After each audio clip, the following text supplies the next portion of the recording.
It's MG Rob, and we're back on the MGA Fastback again. So now I got 4 mounting flanges made up. 2 of those are going to be the mounting flanges on the rear fenders, and 2 of them are going to be the flanges on the body on each side. So when I made this first flange, I actually changed this fender line here. As it comes forward here, I've changed the line all the way from here back to here. All this is different. I'm bringing this further up, further forward, and softening this crotch a little bit here. That was way back here. To try to kind of trick the eye a little bit. Bring all this a little softer so this quarter window doesn't look so out of place, and it doesn't look like it's way out of line with the crotch, but I can only bring it so far forward and still make the fender work. So I was trying to play with the happy medium there. But I got 3 other flanges really close here. So what I'm going to do is I'm going to figure out the bolt pattern across here, which MG did about 6 inches all the way up until they got into here. So I'll lay out a bolt pattern here. Then I'm going to put all 4 of those together, drill through the bolt pattern on all of them so they all match. And then I'll take a sander and we'll sand the edge of this and make all of them, the top line match on all 4 of them. Now when I get to the other side, it may not be exact, but I can tweak that side to match if I need to.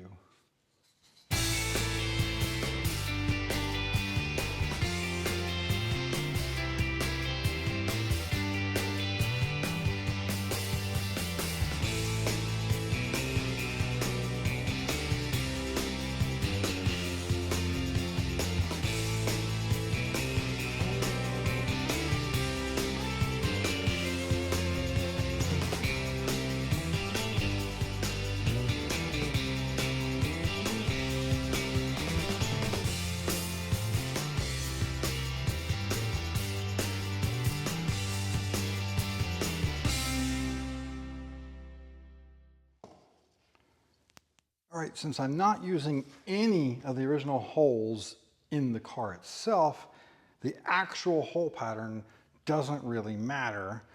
And actually the accuracy of the holes up and down and the spacing doesn't really matter either, as long as the fender and the body match each other and bolt together. That's all we need to happen. So I just made up a bolt pattern, got it pretty where I think it's going to work. And we cleaned up this outer edge where it looks pretty smooth, and they're all the same. And that's really all we're needing these to do. The bottom here doesn't matter too much either. And we'll figure this out and trim these off the same. Maybe I'll trim them off now and just get them all the same. And yeah, now I can start working out how I'm going to put this onto the car. So the big quandary I've been trying to solve is how to actually put this on here, maintain my line, and build out to this and here without this moving, to keep this where it's at. So I'm probably going to end up tack welding this in a number of places across the back here and taking all these bolts out, maybe tacking it in a couple places here too. And I'll be cutting, probably, I'm thinking at this point, we'll see how it actually happens. Once we get this set in place, it's probably cut, do like a third at a time. That way, if I'm doing 1/3 of it, I still got 2/3 of it being held in place exactly where I want it. And then once that's in place, it's held again, and then I can cut the next third out, and But I'm still working on that in my mind. We'll see how it actually happens. Well, I've decided that while I'm still working out this in my head, I'm going to go ahead and cut out the trunk opening. That way I can figure out where this is going to have to sit in relation to the window and how much I have to shorten this to get it to sit in there. And then I can actually get this in place and do some bracing to hold it where I want it.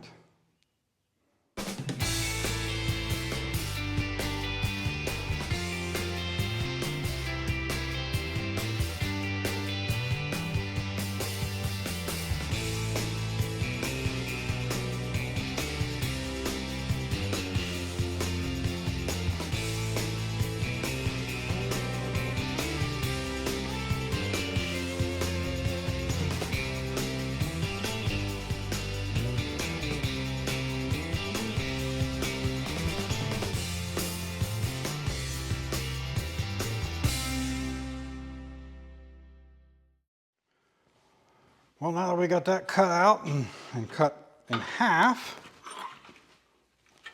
now I can look at how I'm going to make all this work. To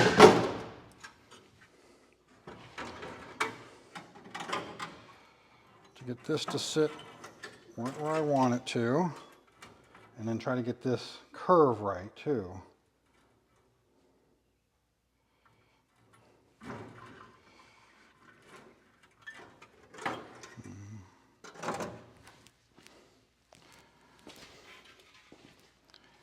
And figure out how much I'm going to take out of the length of the boot lid for sure. Of course, the guesstimate was roughly 6 inches, but I also might try to lower the edge of this down just a little bit.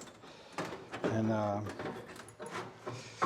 if I bring that down just a little bit, that will give me a little more trunk opening.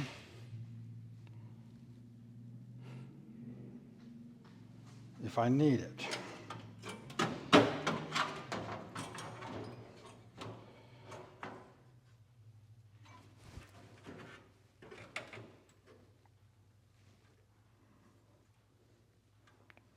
So yeah, just figure this out and let me stop and think about this for a while and then we'll move on. So now I've taken my boot lid frame here and I cut 6 inches out of it, which 6 inches turned out to be a good number, which is good because that's what I cut the boot lid to initially when I thought it was going to be that. I'll be able to hook up the latches and everything just like they're supposed to be. I'll have to adjust the bracket here a little bit. But now I just have to work on getting it shaped. I took a bunch of the extra metal off around here, so I knew where these brackets would end up being, which is for the hinges. Because I wanted to get that close up here and get an even measurement here. So now, I had to give a slightly more arc to this. I had to take a little bit of arc out of here, and now it looks like I'm going to have to take a little bit of arc out of here. I've got a little bit of weld on this thing right now, just to hold it, to check everything. So I'm going to weld this inner structure back together a lot better. And then we'll come in here and I'll take some of this arch and flatten this out slightly here and here so that it all fits here. Now before I go any further on this thing, I want to drop the fuel tank out of this. I don't think there's anything in it, and I don't think there has been for a long time, but I want to see what the inside of it looks like. Plus, the fuel pump that's normally on the side of the block here has been blocked off. There's no pump there because it won't fit. But they did have a fuel line that was hooked up here originally, and it went all the way down, it was all the way back to the tank, and there's no place anywhere for a fuel pump. And they have some wires coming out from the fuel pump with a switch on it that I unhooked that was laying inside the car here. So we want to investigate what all that is about and find out, is there some sort of a low pressure pump inside the tank or something? And figure out about fuel filter, all that stuff. Plus it's got what looks like a vent here from the tank, but it also has that, which also looks like a vent from the tank. So I want to see what all is going on here, get the tank out of the way, make sure there's no fuel in it, because I'm going to be doing a lot of cutting and welding back here, and I'm right above it. And I want to get the filler neck out of the way, because I'm going to take this whole back panel off, be rebuilding this whole back panel, and the trunk floor here is bent from where it had some damage on the rear at some point in time. Imagine that, MGA with damage on the rear panel. Who'd have thought? It looks like they had modified the original gas tank strap setup from the A to fit this tank. So we got those two bolts out.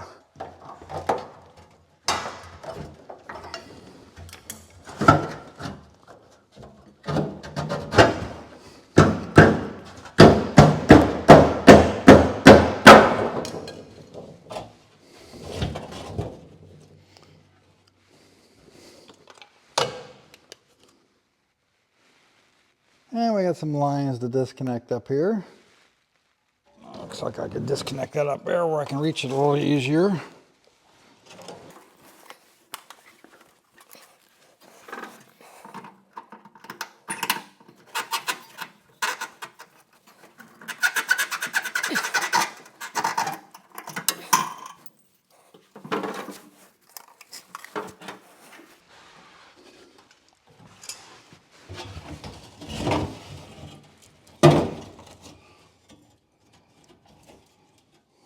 And got this hose clamp here, which is sitting in a direction. I don't know how the heck they put that on there.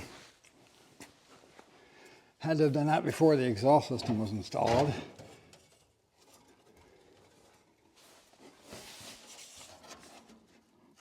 Because there is no way to get a hold of that thing.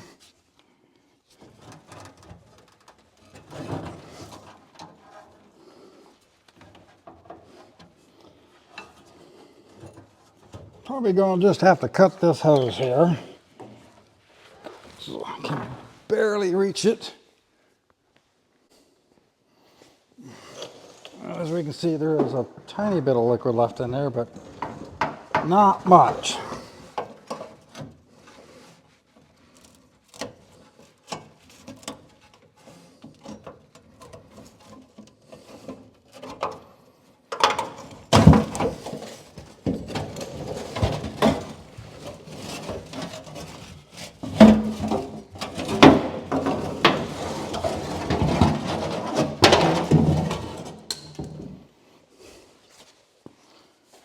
And it's out.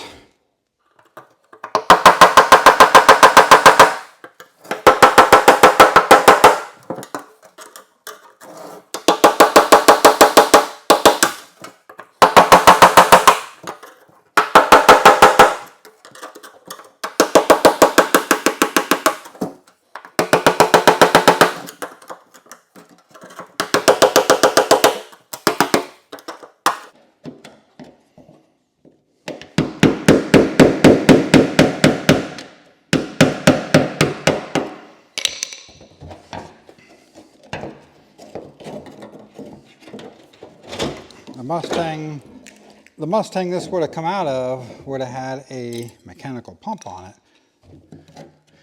it. Kind of stuck in there, isn't it?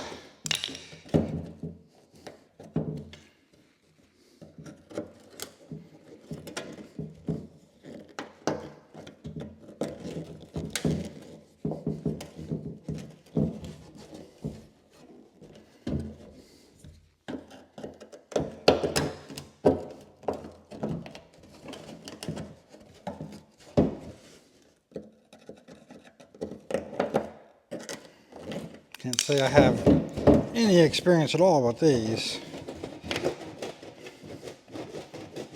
So I'm not even sure if I'm doing this right. But it should just pry out of there.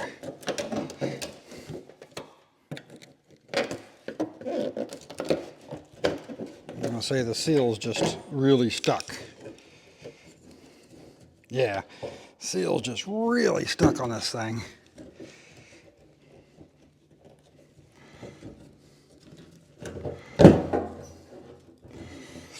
And there is a fuel pump. So I guess now we need to find out, does this thing work? And if it does work, do I want to trust it or figure out what the replacement is for it? All right, well, we tossed the tank outside because, yeah, old stinky gas. But while I thought this was the Mustang fuel tank, evidently it is not. I'm not sure what this thing is from. Anybody has a clue, let me know. And obviously it would have been emissions era because of the vent setup here, but it was in-tank carbureted. And from the bottom side, it looks just like pictures of the bottom of Mustang stuff, but yeah, I don't know what it is. If you have any idea, comment below.